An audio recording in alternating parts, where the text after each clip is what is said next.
గురువుగారి లేఖ. ఈ సమస్యకి గురువుగారు చెప్పిన పరిష్కారం ఏంటంటే, స్రవంతికి కూడా దేవాంష్కి భార్యగా ఉండే హక్కు ఉంది.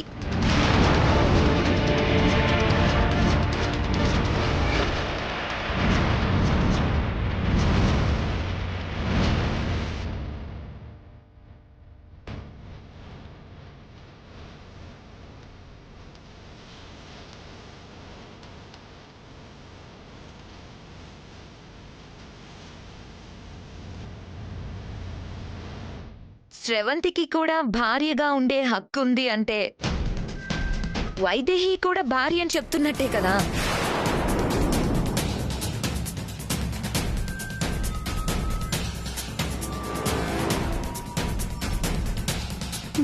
ఏం మాట్లాడుతున్నావక్క? గురువు గారు అలా ఎందుకు రాస్తారు?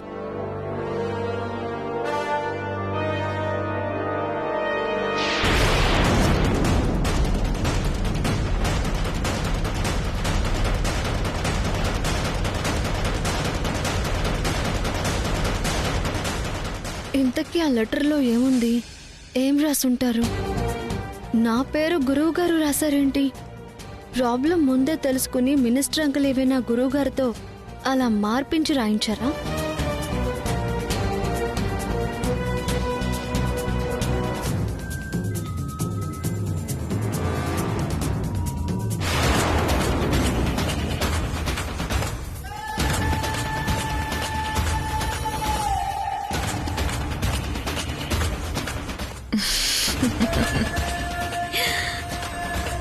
అంత షాక్ అవ్వద్దు మరిది గారు. తీర్పు ఇలా వస్తుందని ముందు నుంచి అనుకుంటున్నదే. అందుకే మిమ్మల్ని ఇద్దరి పెళ్ళాల ముద్దుల మరిది గారు అన్నది. ఆపవమ్మా.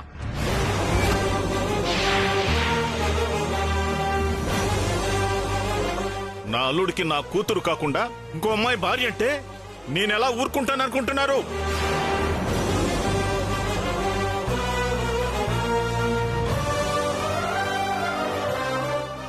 ఏంటమ్మా ఇది?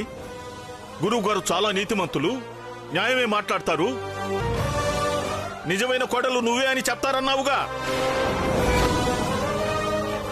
ఇప్పుడు జరిగిందేంటి? ఇదేనా మీ గురువు గారి నీతి న్యాయం? జానకి రామయ్య, జానకి రామయ్య, జానకి రామయ్య, జానకి రామయ్య.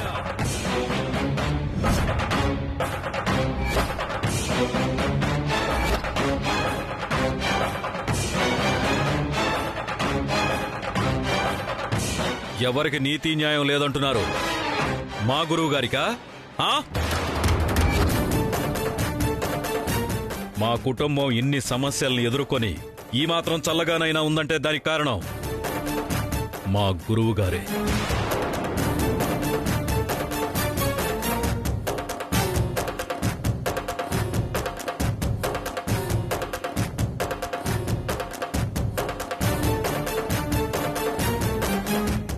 అంతెందుకు, మీ కూతురు వైదేహి ఈ ఇంటి కోడలయ్యే అర్హత ఉందని చెప్పి తలకిందులుగా దీపం వెలిగించి అది చెప్పింది గురువుగారే.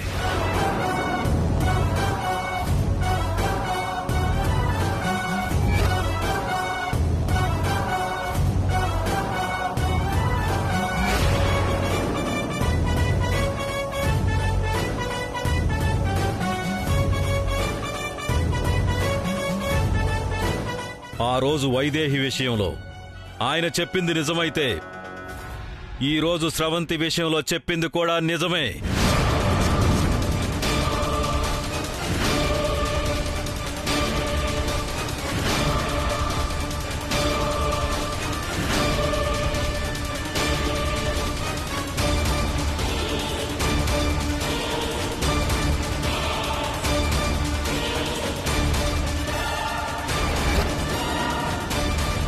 ఆయన నిజమే చెప్తారు. ఆయన చెప్పేదే నిజం. అదే మాకు కూడా దైవ శాసనం, అనుచరణీయం.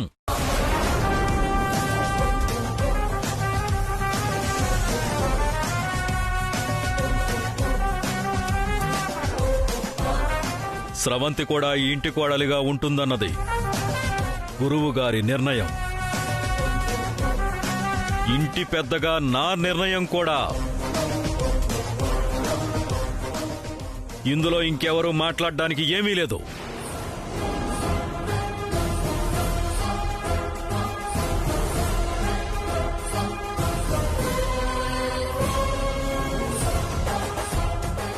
అసలు ఇదెలా సాధ్యమబ్బా? అంకులే చేశారా? వెంటనే అంకుల్కి ఫోన్ చేసి అడగాలి.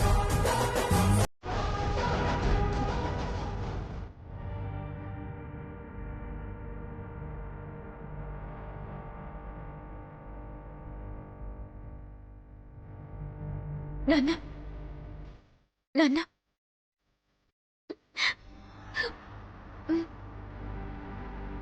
రండి నాన్న, రండి, నేను చెప్తాను, రండి.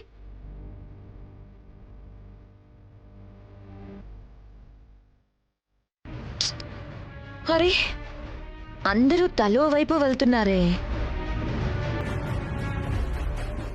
హలో మిస్టర్, అందరూ తలో వైపు వెళ్ళిపోయారు. మీరేంటి ఇంకా ఇక్కడే ఉండిపోయారు? ఓ, మీరేటూ వెళ్ళలేరు కదా? అయితే ఇక్కడే ఉండి ఆలోచించుకోండి.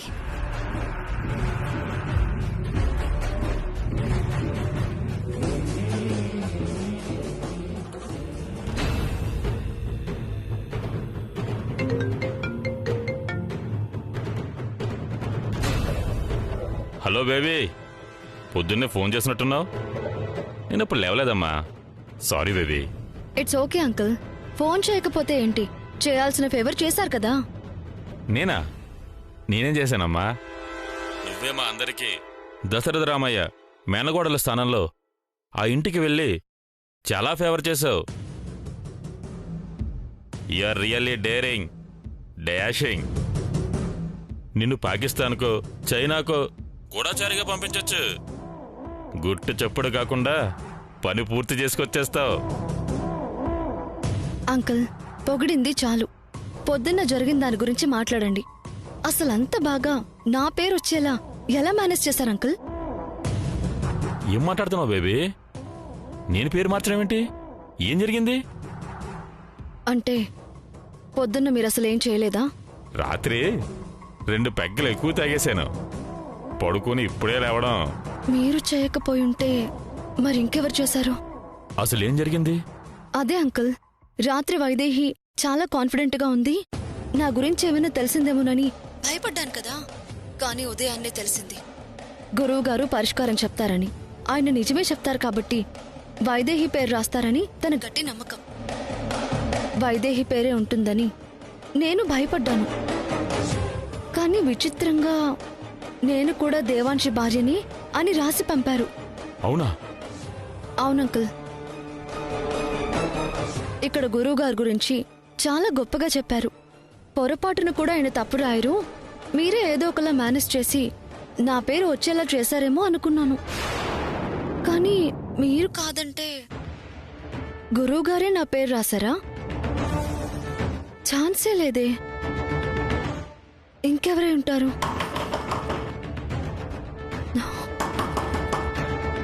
సరే అంకుల్, ఎవరో డోర్ కొడుతున్నారు. నేను మళ్ళీ కాల్ చేస్తాను.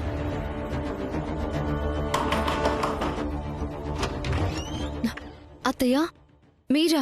రండి అత్తయ్య, రండి.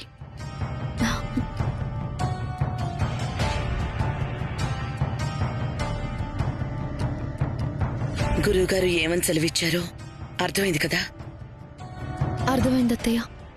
బావ భార్యగా నాకు స్థానం ఉంది. ఉంది అనుకుంటే సరిపోదు, నిజంగా భార్యగా ఉండాలి. నువ్వే ఇంట్లో అడుగు పెట్టాకే ఏదో ఆశ పుట్టిందమ్మా. ఇప్పుడది నిజమయ్యే అవకాశం వచ్చింది. నిజం చేస్తావు కదో? చెప్పండి అత్తయ్య. ఈ ఇంటికి వారసుడు రావాలమ్మా. సంవత్సరం తిరిగేసరికల్లా పండంటి బిడ్డను నా చేతిలో పెట్టాలి. మీ అత్తగా నేను నీ నుంచి కోరుకునే కోరిక అదే. తీరుస్తావు కదూ? తప్పకుండా అత్తయ్య. అది మీ కోరిక మాత్రమే కాదు, నా బాధ్యత. అచ్చం బావలాంటి వారసున్నే ఇస్తాను.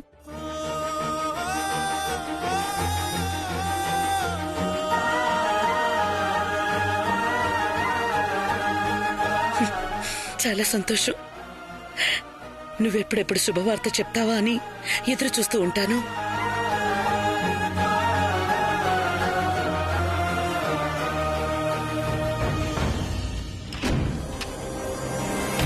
తాళిబొట్టు నా మెడలో ఉందని చెప్పినా చిన్నప్పుడు కట్టింది చెల్లదంటే ఏమీ చేయలేని పరిస్థితి.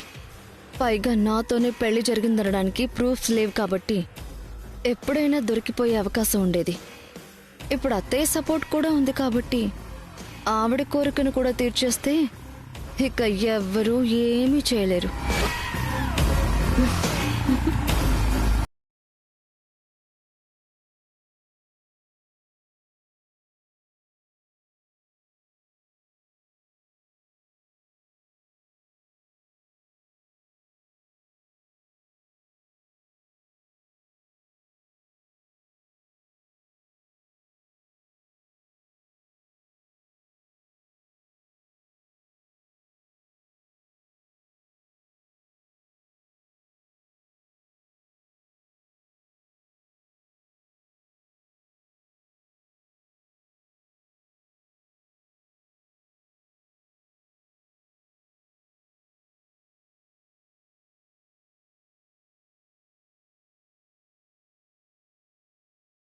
చట్టరీత్యా నేరం.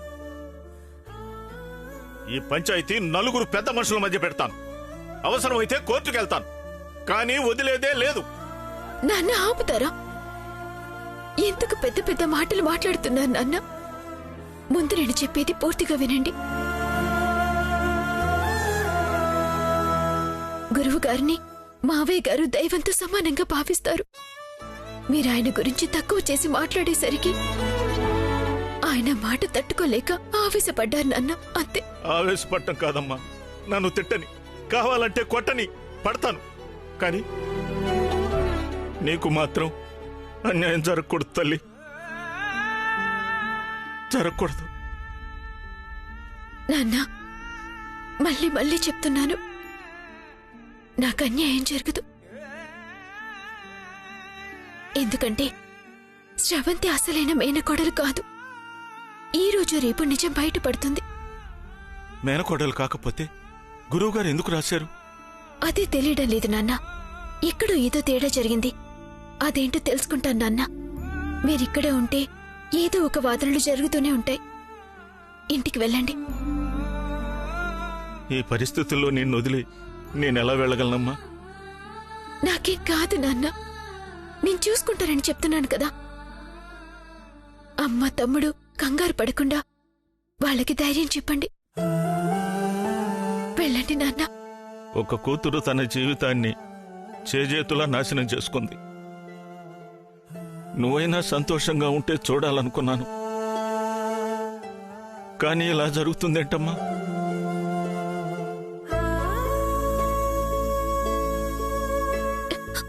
నాన్న, ఏడవద్దు నాన్న. ఏం కాదని నేను చెప్తున్నాను కదా. ఏడవద్దు నాన్న, ఊరుకోండి, ఊరుకోండి, ఊరుకోండి. ఏంటి బాబు ఇది? జరుగుతున్నది నీకు న్యాయంగా అనిపిస్తోందా? నా బిడ్డకు అన్యాయం జరుగుతుంటే చూస్తూ ఎలా ఊరుకుంటున్నారు? నాన్న, ఆయన్ని మాత్రం ఏమీ అనొద్దు. మీ అందరికంటే కూడా ఎక్కువ బాధను అనుభవిస్తుంది ఆయనే. కాకపోతే ఎవరిని అడగాలో తెలియక, ఎవరిని నిందించాలో అర్థం కాక మౌనంగా ఉండిపోయారు. వెళ్ళొస్తాను బాబు. నా బిడ్డకు మాత్రం దయచేసి అన్యాయం చేయొద్దు, అన్యాయం చేయొద్దు బాబు. వెళ్ళొస్తానమ్మా.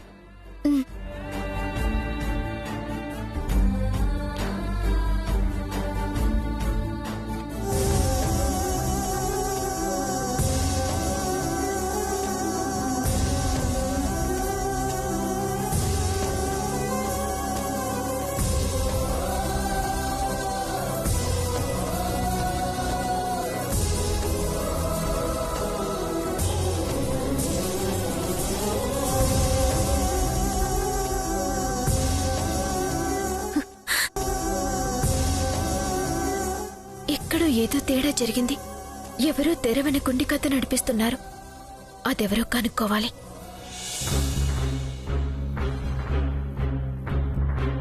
పెద్దమ్మా,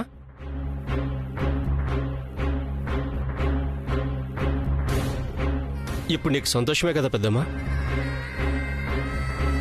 అదే పెద్దమ్మా, అంతా నువ్వు అనుకున్నట్టే జరిగింది కదా, సంతోషమే కదా? అంతే పెద్దమ్మా, నాకు కావాల్సిందే అదే. నువ్వు సంతోషంగా ఉంటే చాలు. వస్తా పెద్దమ్మా. పెద్దమ్మా, మరి ఏంట్రా? అదే కొన్ని అవసరాలు ఉన్నాయి, కొంచెం డబ్బులు కావాలి.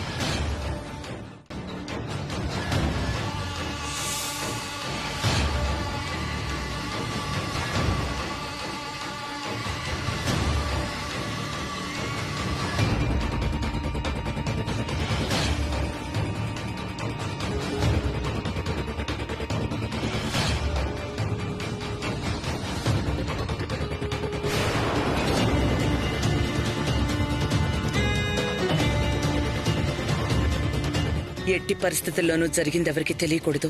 అయ్యో, నాకు తెలీదా పెద్దమ్మా? నేను చూసుకుంటాను కదా. నాతో పాటే ఈ నిజం కూడా ఇక్కడే సమాధి అయిపోవాల్సింది తప్ప పొరపాటున బయటికి రాదు. వస్తాను పెద్దమ్మా.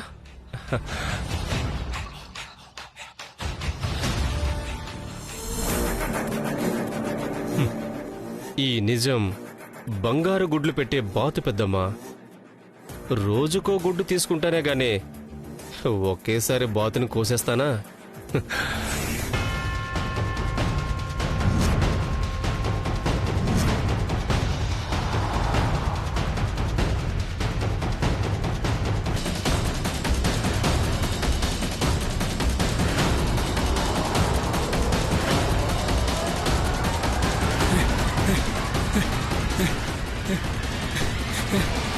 బాబు బండాపు, ఎవరో మూర్చొచ్చి పడిపోయి అంటున్నారు.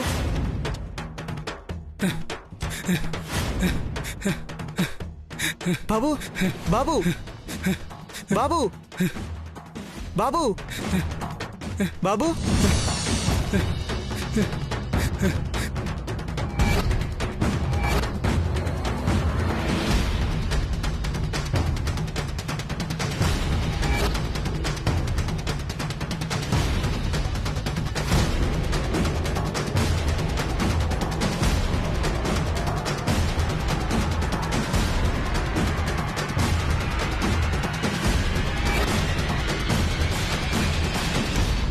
చాలా థ్యాంక్స్ స్వామీజీ. మూర్ఛ ఉన్న వాళ్ళు ఇలా ఒంటరిగా వెళ్ళకూడదు. సరే స్వామీజీ. ఇప్పుడు ఎవరినో ఒకరిని తోడు తీసుకెళ్ళాలి. అలాగే స్వామీజీ. సరేలే. ఎవరో ఒకరు తోడుగా ఉంటే నువ్వెందుకు కారు దిగుతావు? నా పని ఎలా జరుగుతుందిరా పిచ్చి స్వామీజీ?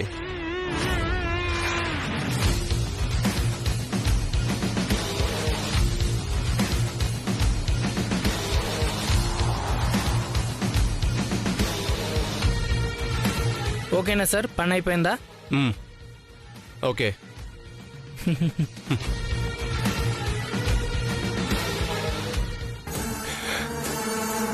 అంతా నువ్వు చెప్పినట్టే చేశాను పెద్దమ్మా. స్రవంతి కూడా ఈ ఇంటి కోడలే అని నువ్వు చెప్పినట్టే రాసి కవర్ మార్చా. స్వామీజీ అదే మాట చెప్పాడు, ఇంట్లో అందరూ అదే మాట నమ్మారు. నీ కోరిక నెరవేరింది, నా అవసరమూ తీరింది. ఈ నిజాన్ని దాచుంచాల్సిన అవసరం నీకున్నంత వరకు నా అవసరాలకి కావలసిన డబ్బులకి ఏ లోటు ఉండదు పెద్దమ్మా. వాలి, ఎక్కడి నుంచి? ఎక్కడి నుంచి ఏంటి? నేనెక్కడికి వెళ్ళలేదు కదా, ఇంట్లోనే ఉన్నాను కదా. ఇంట్లోనే ఉన్నావులే గాని ఏదో పనిలో ఉన్నట్టు ఏదో దాస్తున్నట్టు అనిపిస్తోంది.